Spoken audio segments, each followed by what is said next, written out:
नमस्कार, मैं रेखा दुग्गल और इस वक्त मैं मौजूद हूँ हरिद्वार में। जैसा कि हमने आपको दिखाया था कल सुबह, जो अस्थियों का कलश, जो रथ के अंदर अस्थियां रखी हुई थी, वो रथ वहां से सुबह चला था ITO से लगभग 10:30 से 11 के बीच में।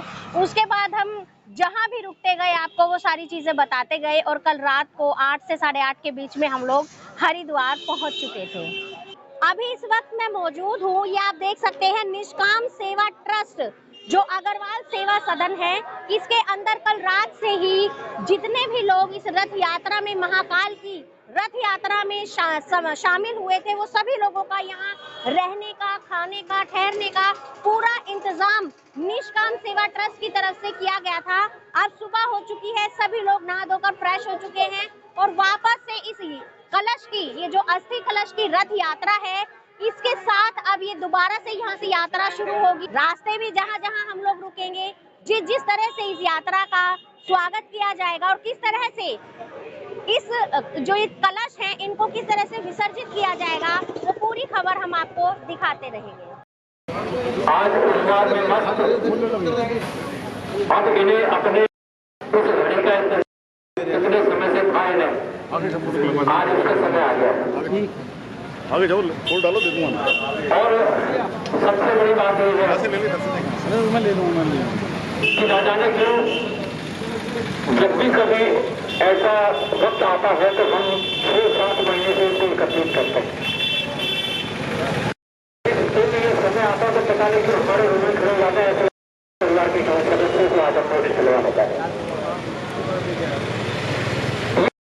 हम सब लोग एक आत्मदा और अपनी जनभावना आगे के सारा लेकर के नहीं यहाँ से चलना है। पंडित उमेश कौशल जी,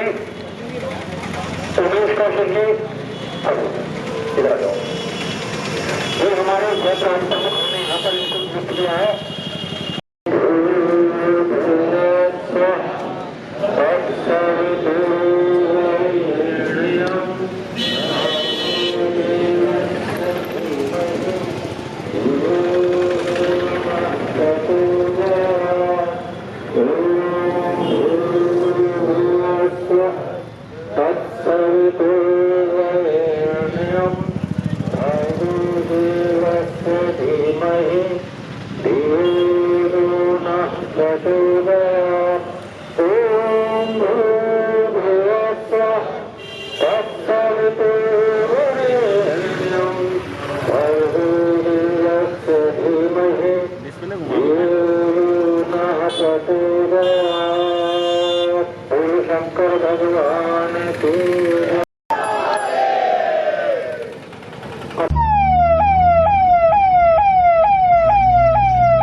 उन सभी महानुभावों को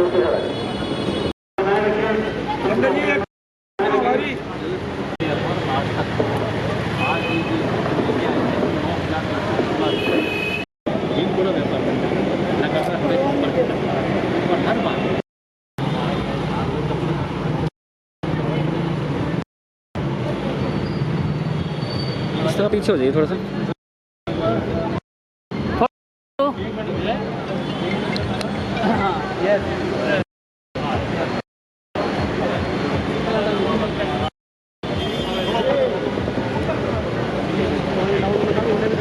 इधर सामने यार कुछ बोलते रहो बेटा। बोलो बोलो बोलो बोल दो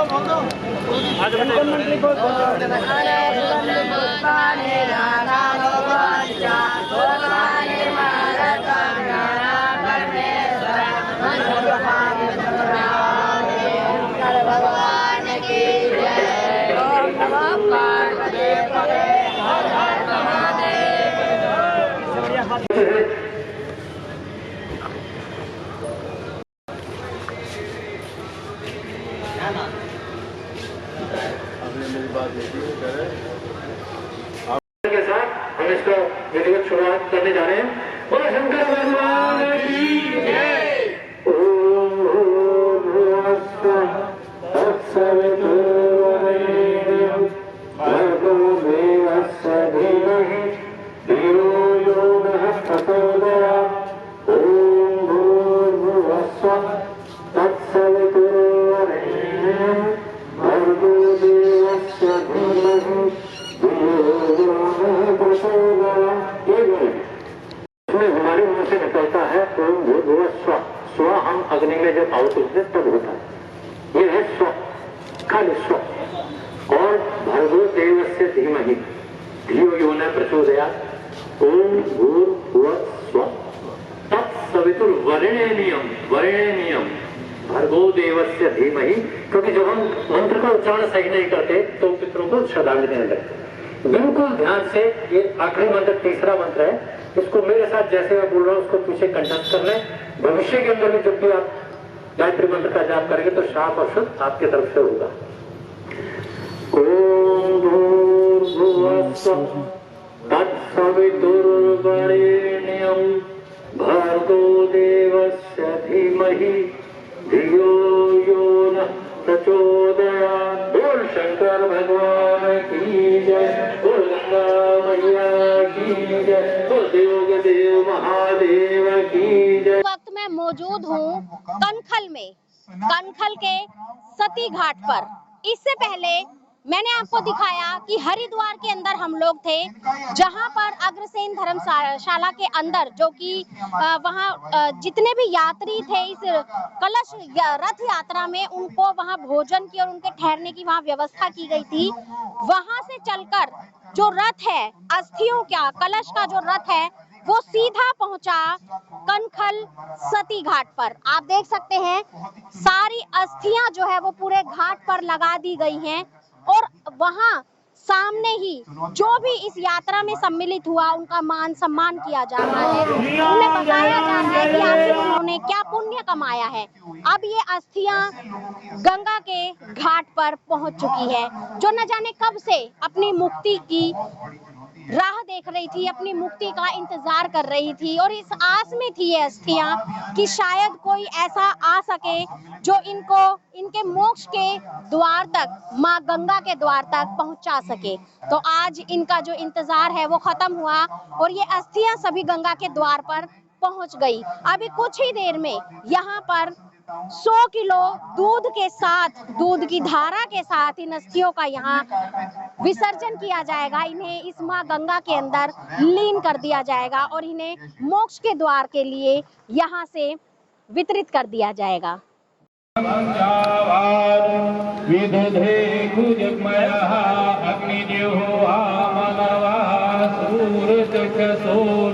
बोलो शंकर भगवान की मंच पर स्थान ग्रहण करें। मैं विजय शर्मा जी से निवेदन करूंगा कृपया अपना मुझे आपकी ये बहुत अच्छी लगती है कि आप सबसे आगे नीचे बैठ जाते हैं। इससे लोगों को भावना प्रेरित होती है कि वो भी आप इस वक्त घाट के किनारे पर मौजूद हूँ और आप देख सकते हैं ये सती घाट है, माँ सती का घाट। और इसमें अब कलश जो है उससे ये जो अस्थियां और दूध के जरिए इसे माँ गंगा में प्रवाहित किया जाएगा। विजय जी के हाथों से सारा काम हो रहा है। विजय जी ने 20 साल से जो बीड़ा उठाया है इस काम को सफलतापूर्वक करने का, उसे वो अंजाम तक पहुंचा रहे हैं। और इन मुक्ति के लिए, इन सभी अस्थियों की मुक्ति के लिए सभी लोग अपना अपना जो सेवा भाव है उसके साथ इनका विसर्जन करने की तैयारी में लगे हुए हैं।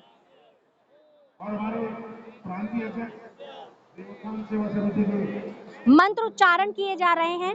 मंत्रोच्चारण के साथ कलश की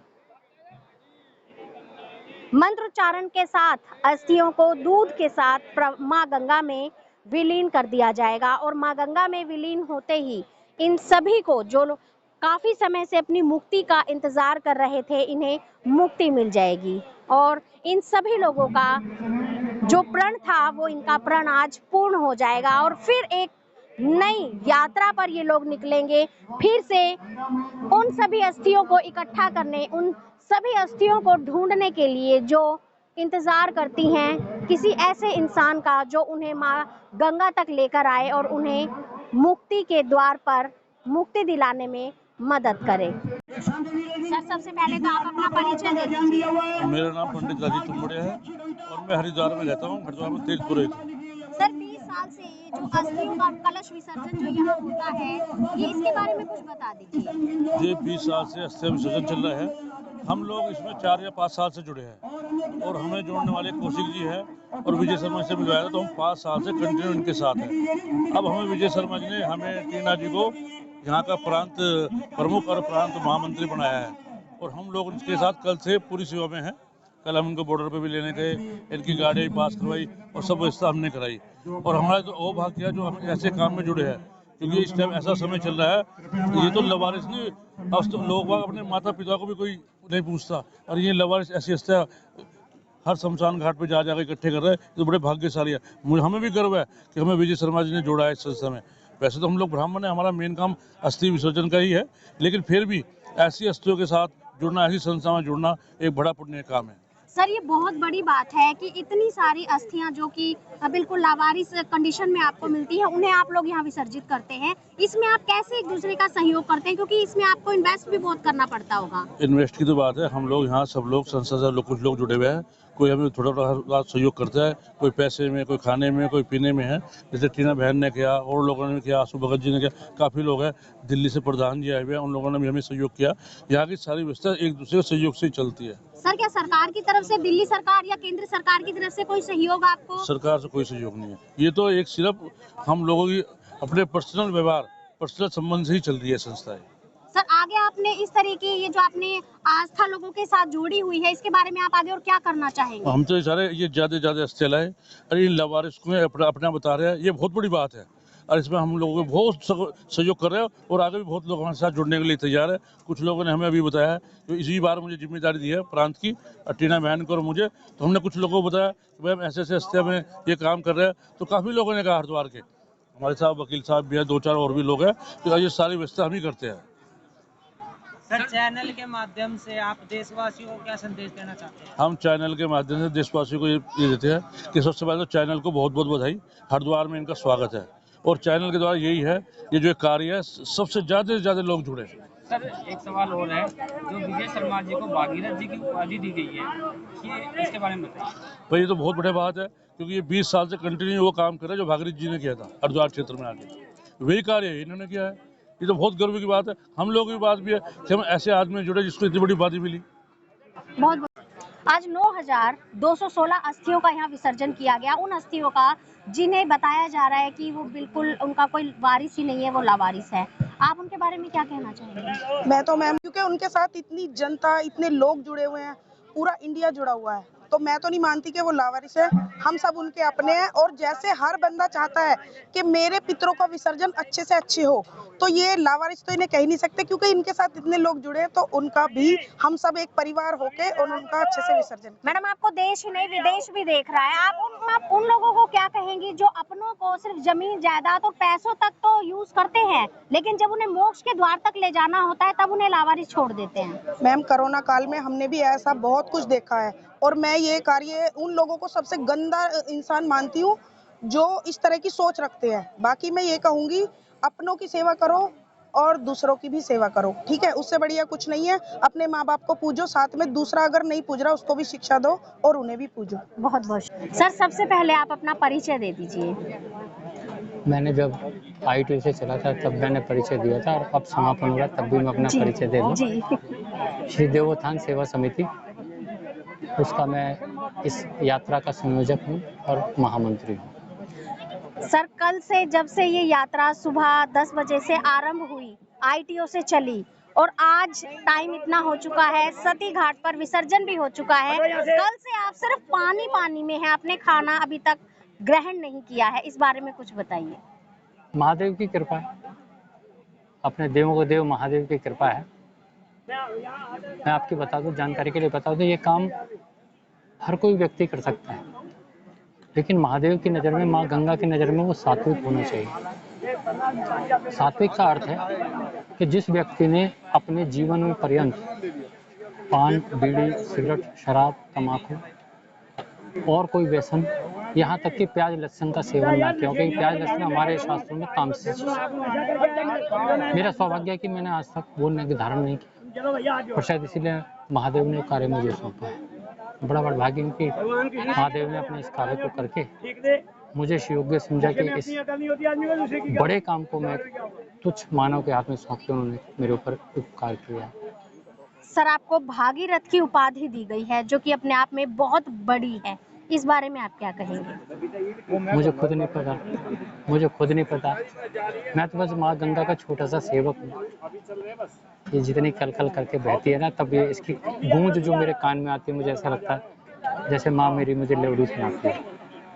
आज भागीरथ की उपाधि दें, ये कुछ और कहें, क्योंकि राजा भागीरथ ने बड़ी तपस्या की, तो उनके 5 पीढ़ियों ने तपस्या, 7 पीढ़ियों ने उनकी तपस्या की कि माँ हमारे जो 60,000 पुत्र पड़पौत्र ये हैं उनको मोक्ष मिले, लेकिन गंगा अवतरित नहीं हुई।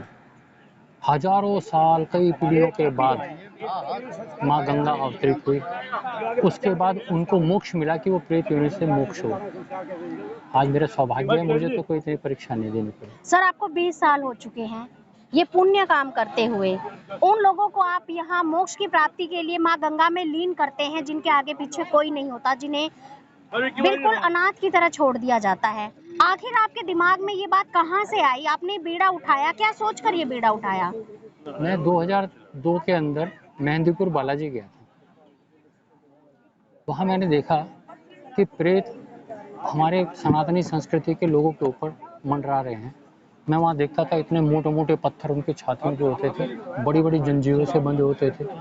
यहाँ तक कि कुछ महिलाएं जो बिल्कुल न्यू कपल्स उस तरीके से आती थी, उनका नीचे सर होता था, ऊपर पाँव होता था, लट्टू की तरह वो घूमती थी, और मजाले एक कपड़ा नीचे हो जाए, ऐसी अदृश्य शक्तियाँ थी। जब मैंने वहाँ के महंत किशोरपुरी जी महाराज से इस विषय में चर्चा की कि महाराज जी क्या, इन्होंने कहा वो प्रेत हैं जो मोक्ष नहीं हो पाते। तो मैंने कहा महाराज जी वो कैसे होगा? कहना आप जैसा कोई भागीरथ आए, वो उसी समय उन्होंने कहा था जो इनको मोक्ष कराए, तब जाकर के गति हो गई। मुझे लगा कि वो 20 वर्ष मुझे लगे यहाँ तक पहुँचने में। आज यहीं गंगा के तट पे इन लोगों के मुँह से अनायास निकला। ये सबसे बड़ी बात ये है मैडम कि वहाँ से एक प्रेरणा मिली कि हमें, अब जैसे आप हैं, आप बच्चे हैं, आपको कल की ब्याह शादी होती है, नहीं तो हमारे उसमें क्या होता था, बाहर मत निकलना, लगन लिखा गया, आप बाहर जाओगे तो प्रेत चढ़ जाएंगे, चौराहों पे मत जाओ, मेहंदी मत लगाओ, बाल खुले मत रखो, इतने वो थे। लेकिन अब आप देखो 20 साल में 1,50,000 उनको मोक्ष कराने के बाद आज मेरी बहनें, मेरी बेटियां खुले रूप से जाती हैं। हर दिन ICICI बैंक की GM जिसकी कल शादी है, वो खुले आम जा करके अपना काम करके आती है। मेरे लिए सौभाग्य की बात है कि मैं उनको मोक्ष दिला सका। और बहुत बहुत शुक्रिया सर। अपना परिचय दे दीजिए। मैं आनंद प्रकाश टुटेजा BHL से रिटायर हूँ, 12 साल हो गए और यहाँ पर जो है वार्ड अध्यक्ष भी हूँ, सेवा भारती में मंत्री हूँ और इस उत्थान समिति में भी सक्रिय हूँ। सर विजय जी को जो भागीरथ की उपाधि दी गई है उसके लिए आप क्या मैं उसी के लिए यही कहना चाह रहा हूँ कि किसी के दिमाग में नहीं आ रही कि भागीरथ की संधि करो तो भाग्य रथ बनता है और ये रथ लेके आते हैं लावारिस हस्तियों का। तो मैं सोचता हूँ कि अगर उन लावारिस हस्तियों को लावारिस हस्तियाँ न कह गए, भाग्य रथ अस्थि विसर्जन कहें तो कितना अच्छा लगेगा जो भागीरथ लेकर आते हैं। अगर आप लोगों का विचार हो तो मैं समझता हूँ लावारिस शब्द ना देकर, जब उनके साथ इतनी पब्लिक जुड़ती है तो लावारिस कहाँ से रह गए? वो परिवार के साथ तो 2 4 6 ही आदमी होते हैं, उनके साथ तो कितने लोग हैं। तो अच्छा हो कि इसको भाग्य रथ अस्थि विसर्जन का हम नाम दें और भागीरथ हमारे साथ आज जिनको उपाधि दी गई है उन्हीं के माध्यम से ये होता है। तो मैं चाहता हूँ कि भागीरथ का जो वो है उसको विचार किया जाए और आगे से लावारिस ना कहा जाए। बहुत बहुत शुक्रिया सर। आचार्य जी सबसे पहले आप अपना परिचय दे दीजिए। मैं महामंडलेश्वर स्वामी रूपेंद्र प्रकाश प्राचीन अवधूत मंडल आश्रम का महंत और श्री पंचायती उदासीन बड़ा अखाड़ा का महामंडलेश्वर। आचार्य जी 9,216 अस्थियों का आज विसर्जन यहाँ किया गया है, उन्हें मुक्ति तक पहुँचाया गया है, जिन्हें यहाँ तक लाने वाला कोई नहीं था। इस बारे में आप क्या कहेंगे? ये देवोत्थान सेवा समिति हरिद्वार दिल्ली और हरिद्वार के कार्यकर्ताओं के द्वारा जो ये भागीरथी प्रयास किया जा रहा है, निश्चित रूप से ऐसी लावारिस हस्तियाँ जिनका कोई भी अंतिम संस्कार और उन्हें माँ गंगा में उनकी सारी क्रिया करने के लिए ये देवोत्थान सेवा समिति का मैं धन्यवाद करता हूँ कि जो 20 वर्षों से लगातार ऐसे ये पुण्य के काम कर रहे हैं। ये वास्तव में एक महान काम है। मैं इस समिति को धन्यवाद देता हूँ, विशेषकर हमारे विजय जी जो दिल्ली में रहते हुए इतने व्यस्तम दिनचर्या में से भी अपनी सेवा के लिए समय निकालते हैं। शुक्रिया।